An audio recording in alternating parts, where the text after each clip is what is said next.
وقفے کے بعد دوبارہ خوش آمدید. پاکستانی میڈیا کے حوالے سے دیکھیں تو ہمارے یہاں جو ایک دم بوم آیا ہے یہ 8-10 سالوں میں الیکٹرانک میڈیا کا خاص طور پہ, تو یہ اچانک آ گیا ہے, حالات کا جبر تھا جس نے, مثلا صحافی کہتے ہیں ہم نے آزادی لی ہے, مشرف صاحب کہتے تھے کہ میں نے دی ہے, مثلا یہ حالات کا جبر تھا, کوئی پلاننگ تھی, کوئی پالیسی تھی, کسی مقصد کے تحت کیا گیا تھا, یہ کیا اچانک ایک دم ہوا اور پھر پوری معاشرے کا کلچر اور ساری چیزیں تبدیل ہو گئیں؟ تو یہ ہوا کیسے اچانک, کس طرح سے؟ جی آپ نے درست کہا, اس کے دونوں پہلو ہیں. ایک پہلو تو اس کا یہ ہے کہ ظاہر ذرائع ابلاغ کا جو ایکسپلوژن ہے وہ سب سے پہلے مغرب میں ہوا, اور وہ مغرب سے دنیا کے ان ملکوں میں برآمد ہوا جن کو آپ تقریباً ترقی یافتہ یا نیم ترقی یافتہ کہتے ہیں, اور پھر اس کی دیکھا دیکھی وہ رجحان جو تھا ان ملکوں میں بھی آیا جن کو آپ ترقی پذیر یا پسماندہ ملک کہتے ہیں. پاکستان بھی ان میں سے ایک ہے. تو ایک تو یہ گلوبل ٹرینڈ کا ہی حصہ ہے, اسی کا ایک تسلسل ہے. دوسرا اس کا پہلو یہ ہے کہ ہمارے حکمرانوں نے, آپ کو معلوم ہے کہ پاکستان میں جب ٹیلی ویژن متعارف ہوا 1964 میں, تو ایوب خان کا زمانہ تھا, اور بتانے والوں نے ان کو یہ بتایا کہ بھائی یہ جو ایک ڈبہ ہے جس کو آپ ٹیلی ویژن کہتے ہیں, یہ بڑا افیکٹو ٹول ہے لوگوں کی اوپینینز کو مولڈ کرنے کے لیے اور ان کو گورن کرنے کے لیے. تو اگر آپ ٹیلی ویژن متعارف کرا دیں تو آپ کو سوسائٹی کو گورن کرنے میں بہت سہولت ہو جائے گی. اور اب ایوب خان صاحب نے بات سمجھی اور وہ ٹیلی ویژن لائے, اور انہوں نے بہت افیکٹولی اس کو استعمال کیا. یہ الگ بات ہے کہ مطلب وہ جو حکمرانوں نے ہمارے یہاں جس طرح ٹیلی ویژن کو استعمال کیا ہے وہ ان کے لیے ضرر رساں بھی بہت زیادہ ثابت ہوا ہے, یعنی جان لیوا بھی ثابت ہوا ہے. یہ بھی ایک آسپیکٹ ہے اس میڈیم کا. لیکن بہرحال انہوں نے اس مقصد کے لیے اس کو متعارف کرایا. کہا یہ گیا تھا کہ اس کے 3-4 مقاصد ہوں گے. ایک مقصد یہ ہوگا مثال کے طور پر کہ اطلاع فراہم کی جائے گی, دوسرا مقصد یہ ہے کہ اس سے تفریح فراہم کی جائے گی, تیسرا پرپز اس کا یہ ہوگا کہ ہم اس کے ذریعے سے تعلیم کو عام کریں گے, اور چوتھا پرپز یہ ہے کہ قومی یکجہتی کو عام کیا جائے گا. لیکن اطلاع پر حکمرانوں کا انٹرسٹ غالب آ گیا. تفریح کا تصور, تفریح ہمارے یہاں ابتدا میں پاکستان ٹیلی ویژن نے بہت اچھی فراہم کی, بہت کوالٹی کی فراہم کی, اور لیکن وہ بھی بہت رفتہ رفتہ, وہ بھی ایک خاص سوسائٹی کے ایک خاص طبقے کی گویا ترجمان اور نمائندہ بن کر رہ گئی. اور تعلیم تو انہوں نے کبھی فراہم کی نہیں اس کے ذریعے سے. اور قومی یکجہتی کی صورتحال یہ ہے کہ قومی یکجہتی آپ نے 1971 کے ثانیے میں دیکھ لی. اگر ٹیلی ویژن نے, پاکستان ٹیلی ویژن نے واقعی قومی یکجہتی پیدا کی ہوتی تو وہ ثانیہ ہی نہیں ہوتا جس کو کہ آپ ڈبیکل آف ایسٹ پاکستان کہتے ہیں, سقوط ڈھاکہ کہتے ہیں. اور میں نے ابھی آپ سے عرض کیا کہ ہمارے یہاں ذرائع ابلاغ کے ایکسپلوژن سے جہاں بہت سارے فائدے ہوئے وہاں بہت سارے نقصانات بھی ہوئے جن کو ہم اس طرح سے انالائز نہیں کر رہے ہیں جس طرح کہ ان کو انالائز کرنے کا حق ہے. مثلا یہ کہ آرا کی کثرت ہو گئی ہے. اچھا آپ جانتے ہیں کہ جب آرا کی کثرت ہو جاتی ہے تو وہ آدمی جس کے پاس انفارمیشن نہیں ہے یا بہت کم انفارمیشن ہے وہ ایڈکٹ ہو جاتا ہے اس انفارمیشن سے کہ جو اس کو فراہم کی گئی ہے. مطلب ایک آدمی خاص چینل دیکھتا ہے, کسی خاص اینکر پرسن کو پسند کرنے لگتا ہے اور اس کو اتھارٹی ماننے لگتا ہے, ٹھیک ہے. تو اس کا مطلب یہ ہوا کہ وہ جو آدمی ہے جس کو کہ آپ اطلاع فراہم کر رہے ہیں اس کے لیے کوئی ایسا آپ نے ذریعہ نہیں فراہم کیا اس ایکسپلوژن کے ذریعے سے کہ جس کے نتیجے میں اس کی تفہیم بہتر ہو جائے. مطلب اس نے کچھ چیزیں رپورٹ ہوتے ہوئے دیکھی اور اس نے ایک نتیجہ نکالے. جیسے کہ ابھی یہ کہہ رہے تھے کہ جیسے کہ مثلا کرپشن کے بارے میں شعور عام ہوا, یہ پتہ چل گیا کہ بھئی مختلف جو بڑی سیاسی جماعتیں ہیں وہ کیا کر رہی ہیں اور کیا نہیں کر رہی ہیں. تو یہ جنرل پرسیپشن ضرور جنریٹ ہوا, لیکن لوگوں کے اندر ایسی کوئی آرزو یا کوئی تمنا کہ جو ان کو الٹرنیٹ کی طرف لے جا سکے, جو ان کو متبادل کی طرف لے جا سکے, بہتر متبادل کی طرف لے جا سکے, ایسے متبادل کی طرف کہ جس کو ہم یعنی اخلاقی اعتبار سے بھی بہتر سمجھتے ہوں اور جس کو ہم انٹلیکچولی بھی بہتر سمجھتے ہوں, ایسے کسی متبادل کی نشاندہی ذرائع ابلاغ نہیں کر رہے ہیں. اور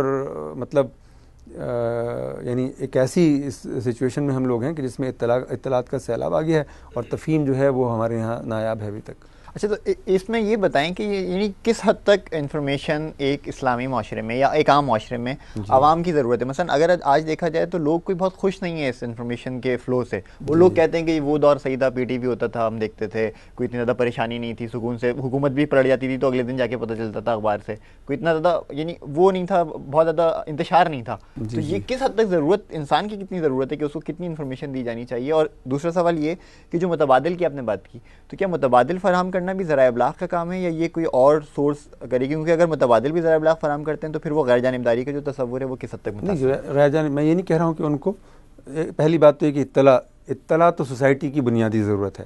ذرائع ابلاغ کا کام یہ ہے کہ وہ ٹروتھ کو رپورٹ کریں, اس میں تو کوئی دو رائے ہو ہی نہیں سکتی. وہ خواہ ٹروتھ آپ کے بارے میں ہو یا وہ میرے بارے میں ہو یا کسی بھی ایکس وائی زیڈ کے بارے میں, وہ ان کو ٹروتھ رپورٹ کرنا چاہیے, نمبر 1. نمبر 2, ان کی ذمہ داری یہ ہے کہ وہ صرف اطلاع فراہم کر کے نہ رہ جائیں بلکہ اس کی تعبیر بھی بیان کریں. مطلب اس کی ایک آبجیکٹیو تعبیر بھی ہوتی ہے. اچھا, آبجیکٹیوٹی جو ہے وہ کوئی ریلیٹیو اصطلاح نہیں ہے, کوئی اضافی اصطلاح نہیں ہے کہ جس کے معنی آپ کی نظر میں کچھ ہو, میری نظر میں کچھ ہو. ہمارا دین جو ہے وہ ایک بہت ہی یعنی ایسا وہ فراہم کرتا ہے یعنی فریم ورک کہ جس کے اندر ہم چیزوں کو آبجیکٹیولی ویو کرنے کی پوزیشن میں آ جاتے ہیں. کیا ہمارے دین کے مطابق حق ہے, کیا حق نہیں ہے, کیا چیز سچ ہے, کیا چیز سچ نہیں ہے, کیا حسن ہے, کیا قباح ہے. یہ ہمارے دین کے پیرامیٹرز اگر آپ استعمال کریں تو بالکل واضح ہو جاتا ہے. لیکن ہمارے ذرائع ابلاغ کی مشکل یہ ہے کہ وہ مطلب دین کو اپنی اس بزنس کے اندر کہیں انہی نہیں ہونے دیتے. مطلب وہ کہتے ہیں بھائی ہم تو یہ بزنس کرنے کے لیے بیٹھے ہیں, کاروبار کرنے کے لیے بیٹھے ہیں. صحافت کوئی مشن تھوڑی ہے, تو ایک کاروبار ہے. مطلب یعنی یہ تو ایسی بات ہے نا, یعنی یہ ایک ایسی بات ہے جو کوئی مسلمان کہنا تو بہت دور کی بات ہے, سوچ بھی نہیں سکتا کہ وہ ایک ایسی زندگی گزار رہا ہے کہ جس میں اس کا دین جو ہے اس کے مطلب پروفیشن کے اوپر نافذ العمل نہیں ہے.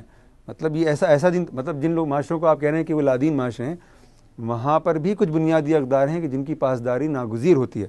یعنی مثال کے طور پر سوویت یونین, جب تک سوویت روس تھا, جب تک کہ وہ کمیونسٹ فریم ورک کے اندر آپریٹ کرنے والا ملک تھا, وہاں سوچا نہیں جا سکتا تھا کہ ذرائع ابلاغ مارکسزم کے فنڈامنٹلز کو نظر انداز کر کے کوئی بات رپورٹ کریں گے یا کوئی بات سمجھائیں گے اپنی سوسائٹی کو. سوچا جا سکتا تھا کیا امریکہ میں, برطانیہ میں سوچا جا سکتا ہے کہ ان کا جو بھی ایک سیکولر یا لبرل ڈیموکریسی کا فریم ہے اس سے باہر نکل کر کوئی چیز رپورٹ کی جا سکتی ہے, بیان کی جا سکتی ہے.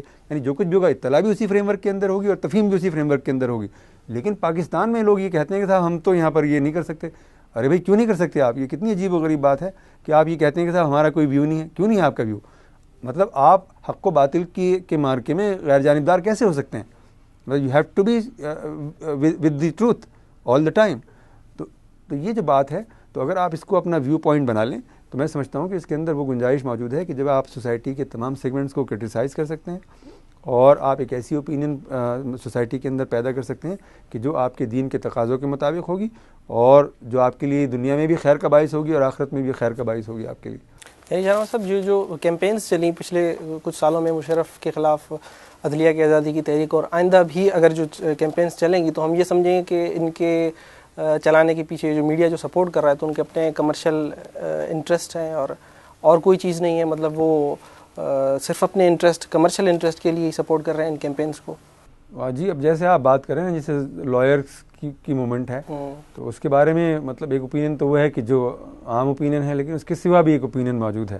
اس کے سوا یہ اوپینین موجود ہے کہ ہماری جو تاریخ ہے اس میں ہم نے ہمیشہ یہ دیکھا کہ ایک بعض مواقع پر جو حکمران وقت ہوتا ہے, مثلا جیسے کہ ایوب خان کے زمانے میں آپ نے دیکھا کہ ایوب خان جو تھے انہوں نے 10 سال تک بہت اطمینان کے ساتھ ملک پر حکمرانی کی. لیکن پھر ایک ایسا وقت آیا کہ جب خود فوجی اسٹیبلشمنٹ کے اندر 2 اوپینینس ہو گئی ان کے بارے میں. ایک طبقہ وہ تھا جو ان کے ساتھ تھا اور ایک طبقہ وہ تھا جو ان کے خلاف ہو گیا. اس اسپلٹ نے ایوب خان کو اقتدار چھوڑنے پر مجبور کر دیا. صحیح ہے. تو اس پھر ضیاء الحق کے حوالے سے بھی یہ سچویشن کم و بیش شروع میں ہوئی. آپ کو معلوم ہے ضیاء الحق کا حادثہ جن سرکمسٹانسز میں ہوا وہ ممکن ہی نہیں تھا جب تک کہ اسٹیبلشمنٹ اسپلٹ نہ ہو گئی ہو. یعنی ان کا جو طیارہ اڑایا گیا دھماکے سے, تو وہ کام ممکن نہیں تھا جب تک کہ کوئی انسائڈر وہ کام کرنے کے لیے اویلیبل نہ ہوتا. ٹھیک ہے. تو اس کا مطلب یہ ہے کہ اسٹیبلشمنٹ ایک خاص مرحلے پر جا کر کسی بھی سبب سے اسپلٹ ہو جاتی ہے. مشرف کے حوالے سے بھی یہی اوپینین موجود ہے کہ ایک وقت ایسا آیا کہ وہ خود فوج کے لیے بار بن گئے اور اسٹیبلشمنٹ کے جو مطلب وہ ہیں گویا رینک اینڈ فائل, اس میں ان کے خلاف ایک اوپینین بلڈ اپ ہو گئی. چنانچہ وہ موومنٹ لانچ ہوئی کہ جس کو آپ عدلیہ کی آزادی کی مہم سمجھتے ہیں. مطلب ایک پرسپیکٹو ہے, میں یہ نہیں کہہ رہا ہوں کہ یہ صحیح ہوگا, یہ ایک پرسپیکٹو ہے. تو مطلب لوگ یہ سمجھتے ہیں کہ ذرائع ابلاغ نے بھی اگر اس موومنٹ کے اندر کوئی کردار ادا کیا تو وہ اسی پرسپیکٹو میں ہے. مطلب وہ یعنی انڈیپینڈنٹ وہ نہیں ہے, مطلب اسٹانس نہیں ہے, انڈیپینڈنٹ وہ نہیں ہے. مطلب یہ سمجھا جاتا ہے, یہ ہے یا نہیں میں اس کو نہیں ویریفائی کر سکتا. تو یہ ہے بات. مطلب یہ اوپینین مگر ڈیولپ کیوں ہوئی؟ اسی لیے ہوئی کہ آپ کے ذرائع ابلاغ نے اپنے تاریخ کے کسی بھی دور کے اندر انڈیپینڈنٹ ہونے کا ثبوت نہیں دیا. یعنی مثال کے طور پر 1971 کا سانحہ ہے, ایسٹ پاکستان آپ سے الگ ہو گیا, آپ کا ملک ٹوٹ گیا, 2 ٹکڑے ہو گیا, آدھا حصہ آپ سے جدا ہو گیا. مطلب اس سے بڑا سانحہ کسی قوم کی زندگی میں, کسی ملک کی زندگی میں کوئی ہو سکتا ہے کہ اس کا ملک آدھا ٹوٹ جائے؟ آپ کے ذرائع ابلاغ نے اس سچویشن کا کہ جو مشرقی پاکستان میں پائی جا رہی تھی اس کا 2% بھی رپورٹ نہیں کیا. 98% وہ چیزیں رپورٹ کی انہوں نے جو اسٹیبلشمنٹ چاہتی تھی, جو حکمران چاہتے تھے. انہوں نے سرکاری سچ بولا اور اس کا نتیجہ نکلا کہ پورا پاکستان مشرقی پاکستان کے حوالے سے اندھیرے میں رہا. چنانچہ جب ڈھاکہ فال ہوا تو پوری قوم سکتے کے عالم میں تھی اور یہ سوچ رہی تھی کہ یہ کیا ہوا. یعنی بالکل ان کو یقین ہی نہیں آیا تھا کہ یہ واقعہ ہو چکا ہے, کیونکہ جو آپ کے ذرائع ابلاغ تھے وہ تو کچھ اور ہی رپورٹ کر رہے تھے. وہ رپورٹ کر رہے تھے کہ فوج کا کنٹرول ہے اور فوج کے لیے وہاں پر مطلب محبت کے جذبات پائے جاتے ہیں اور مطلب چند لوگ ہیں کہ جو یہ ساری کارروائیاں کر رہے ہیں. ایک چیز یہ بالکل تازہ ترین آپ کے سامنے کی بات ہے. بلوچستان میں کیا ہو رہا ہے؟ بلوچستان سلگ رہا ہے. بلوچستان میں اگر کتنا رپورٹ ہو رہا ہے, کتنے صحافی ہیں کہ جو بلوچستان جا کر بلوچستان کو رپورٹ کر رہے ہیں.